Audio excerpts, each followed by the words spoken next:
man, that line literally, like that sentence literally made me feel some type of way to the point where like, yeah, I gotta write a whole song about it.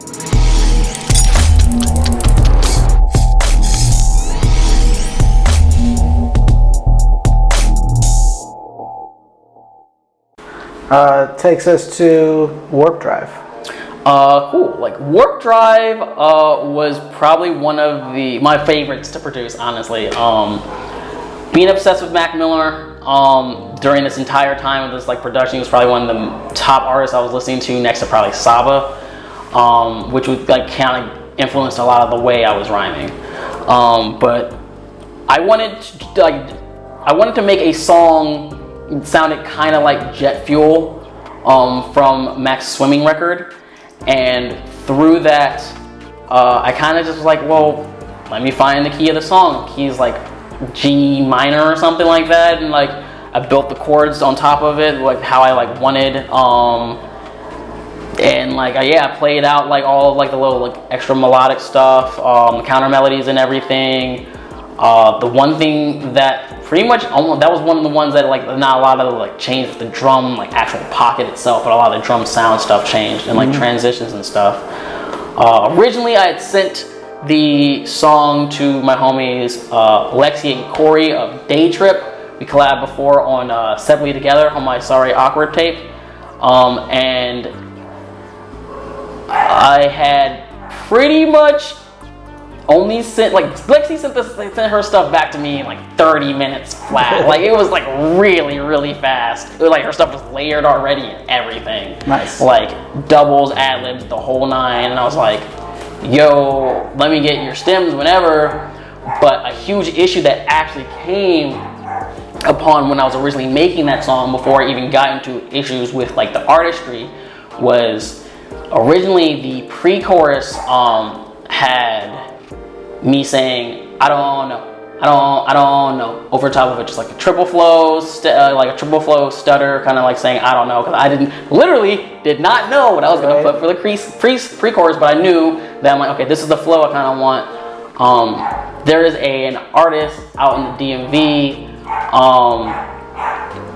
he goes by the name Black Prophet. I don't really care that like his name's out there or whatever, but he has a song called Clark Can't, and which is crazy is like I'm a big fan of his music, and I had posted a preview because I was like, man, this song's coming together really good. I want to give a preview of this song out there on like my story, and I had it out there, and I got some messages like, yo, man, what the fuck? This sounds like my song Clark Can't. This sounds like, and I got messages from other people like, yo, this sounds like Black Prophet's Clark Can't. I'm like, yo, that was not my intent. For one, I do that triplet flow as a literal warm-up for vocals, for rapping, when it comes to like doing flow. Since then, he and I pretty much like we don't talk as much anymore. I saw him at a live gig or whatever, but like I'm pretty much squashed it, so I don't really care about like talking about the story publicly or anything like that, because it's something that happened that was a huge misunderstanding and got blown out of proportion. But it's fine, everything's squashed, and like things are whatever. Even if he's not a fan of me anymore, I'm still a fan of him. I like his music, he makes really quality music. Definitely a dope talent out there. But hey, sometimes this happens in like making music. Sometimes people have two ideas that are like, that end up being like the same thing and not coinciding like properly. But for sure, I immediately rewrote like the actual like, I actually wrote the pre-chorus that same like night that I got those messages.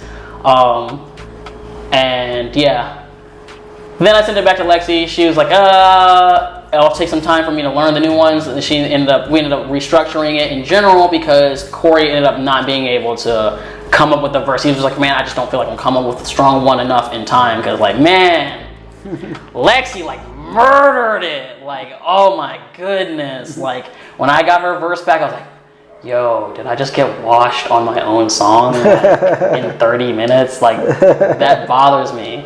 And so I ended up having to, originally it was going to be like just the singing part in the beginning, and then my first like 8 bars was the verse. Like originally it was like moved over like a whole like almost 4-8 bars. So then like that was my verse.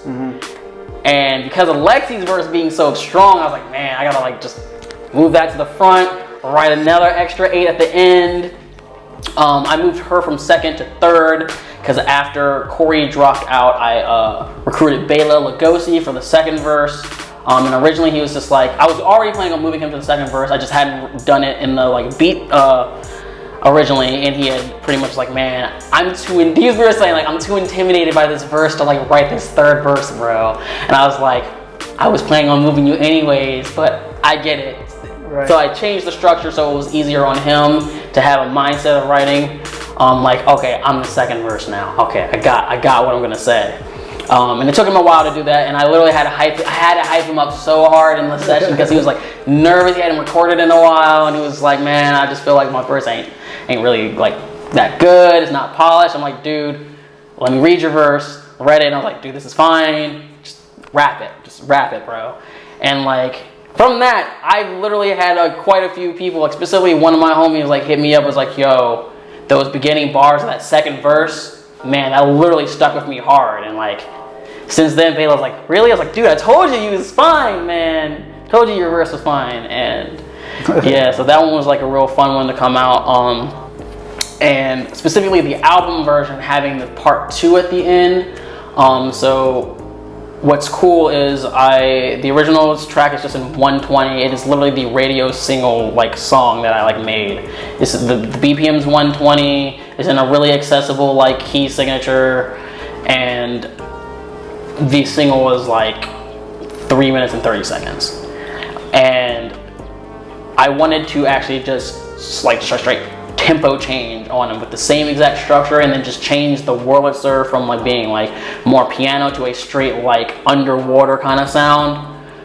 So I slowed it down from 120 to 104, and we restructured the drums a little bit, and I had that one long verse, and that's got like some of like my favorite bars on the entire thing, like some of my favorite wordplay on the whole thing.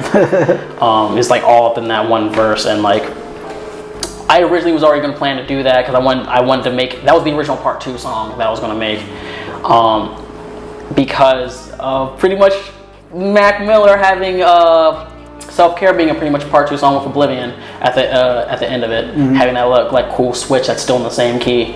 And so I wanted to do something similar on that. Literally, that's my ode to Mac Miller song from like Dang by Mac Miller. Gotcha. I was listening to that a lot, and I was listening to a lot of To Pimp a Butterfly when I like made that track, and I was like, man, I kind of want to do a weird kind of fusion thing with that kind of like style too. And I had everything done. Bela originally wrote his guitar parts like one night that I had like was helping out a friend doing some crazy like drama stuff going on in their life. And so like I was like pretty much not in the house at all. I was like, yo, here's the session. I can play this joint on a loop for you. You can practice your joints. I'm gonna go drop this person off, deal with what I'm doing here. I come back, we'll track, and then like we tracked a demo, and then we never went back to the demo until like almost a year later, after I'd already gotten the bass line from my homie Aaron James from the band Blend, which is a local Columbus band. And he's also another DJ, like producer that I've worked with. He's actually a fraternity brother of mine, but I've worked with him on a couple like random singles, and like he sent me some beats, and like we've worked on stuff together. And pretty much like I had the idea of the one line, I'd rather be left with my thoughts than have you waste your time. I'd rather listen to my thoughts than have you waste your time. That one line that I literally sent it to somebody in a text through, and it was a huge thing. I don't want to go into it. It was like a huge like drama thing, but like I sent that to that person in that text, and that one line was like, man, that line literally like that sentence literally made me feel some type of way, to the point where like, yeah, I gotta write a whole song about it. So like the concept of thinking you should be with the person that you think is going to make you right, but ultimately realizing that they're not right for you, right, is where that kind of like that came from.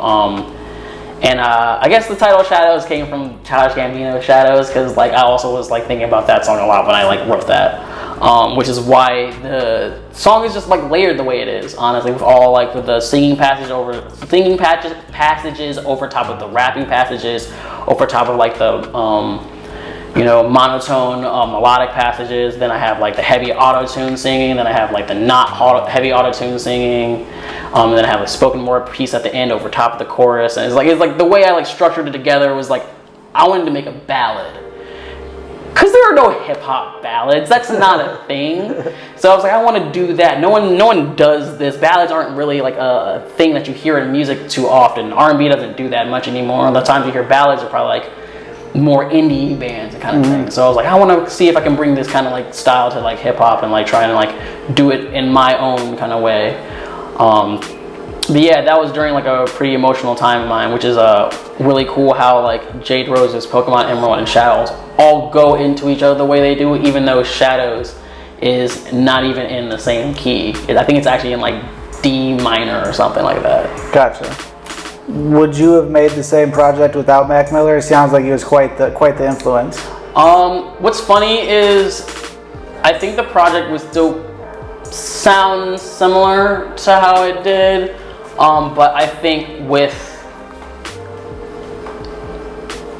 Mac Miller's death is what really spun me to be like, I need to study these people while they're alive. Right. Like I need to study these people while they're making the music, because Mac dropped Circles and I was like, what is even this album now? And apparently it's supposed to be a triptych. There was supposed to be a third one on the end too. It's supposed to be Swimming in Circles with another project on the end, which we'll unfortunately never hear. But it's like the fact that this dude's like, he was already on to something else like years and years and years before Swimming even came out. Right. And like I was like, man, I gotta like listen to, like I learn from these people now while like I can. And so like it made me go back and like study how like he did certain things, and like, you know, learn, like watch some interviews and stuff, and like learn like, okay, so that was his mindset when he like makes music, like here, like okay, that's what he was thinking when he wrote that song, kind of deal. I think if Mac Miller had not unfortunately died, it would sound probably closer to a Tyler heavier influence. I think Tyler like Childish Gambino, mostly just because of this mind state I was already in when like I was going to make the album anyways. I had like a huge like, I want to go for my Because the Internet again, like because I like wanted to try and do it before, but I feel like I messed up doing it and I want to do it again now, but I can learn different things from other artists. And like I had been listening to Flower Boy a lot. I was like, like the way he does it with like the whole concept is he's literally just in his car driving to somebody's house the whole time, and like he just drops the car off and just starts walking on foot, literally just the sound effects in between like certain songs and stuff. I was like, man, I gotta learn how to do things like that. So like I think it was just like, it would be slightly different, but I think because of Mac Miller's untimely death, it like jumped his influence into my music more than it already had. Gotcha. Well, if you could pick one Mac Miller project and you could only listen to that one project and none of his other discography, what are you listening to?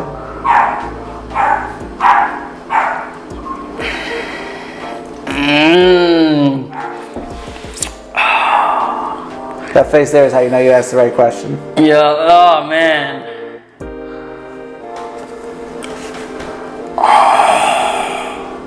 I want to say Watching Movies, but only if it's the bonus track. If I'm not allowed to have the bonus version, then it has to be Good AM.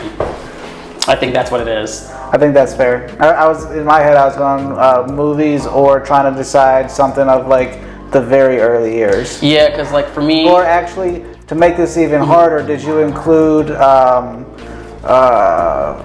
what can I come up with it? The demonic shit that he made. The Larry Fisherman stuff. The Delusional Thomas. Delusional Thomas. Yeah, Larry Fisherman was his jazz project. Yeah. Which I think that was another brilliant thing that he did. Opposed to where instead of putting all that out under the Mac Miller label, to just come out with a whole different persona. So if it doesn't hit, it's just a throwaway project. But if it hits, then you're like, that was like Faces was fantastic. That was a huge. The personification of like different artists was a huge like influence on me, because I wanted to do that. I still do. which is why I'm so invested in like a different genres and different music projects under different genres and different labels and different complete sounds or whatever. Is because like the whole having a persona in music is so rare these days that when you have someone like Mac Miller who does Larry Lovestein and then Larry Fisherman and Delusional Thomas, like when you find those like projects, you're just like, yo, when did he make this? Because like literally the Larry Lovestein stuff only started showing up to me once I started listening to Circles like religiously, right? And then out of nowhere I was just like, Larry Love, this is Mac. Hold on. And then I had to do more research, and I was like, oh man, I really like how he did that, because I feel like a lot of you gotta like dig for certain artists that do that kind of stuff. It's like really heavy, like independent guys or like underground dudes that do that kind of stuff. But yeah, for me, Best Day Ever was a huge influence on like what made me a Mac Miller fan. And what's funny is, I mean, that project has aged iffy. Specifically the Donald Trump song, which I love that interview where he literally denounced like his actual like yeah, don't support that dude anymore. The song is just a song, right? FDT. But yeah, the fact that